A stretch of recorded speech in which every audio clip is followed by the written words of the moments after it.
अरे शिवा गुरु हवे रंग रसिया हो, सबके मार लिहले मोतिया। शिवा गुरु हवे रंग रसिया हो, सबके मार लिहले मोतिया। मार लिहले मोतिया बनले संगतिया। मार लिहले मोतिया बनले संगति।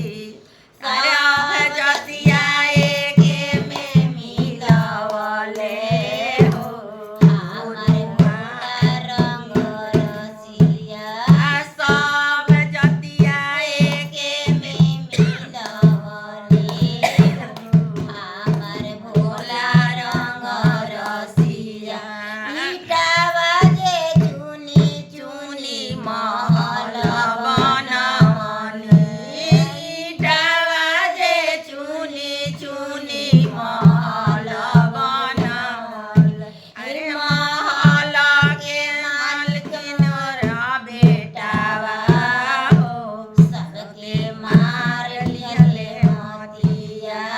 महल के मालिक हमरो बेटावा हो, सबके मार लिहले। अरे साड़िया किनी धइनी बाकसवा।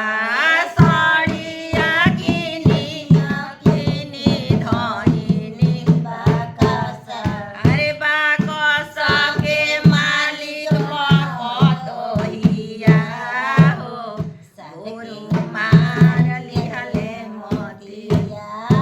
साड़िया के मालिक है पतोहिया हो, सबके मार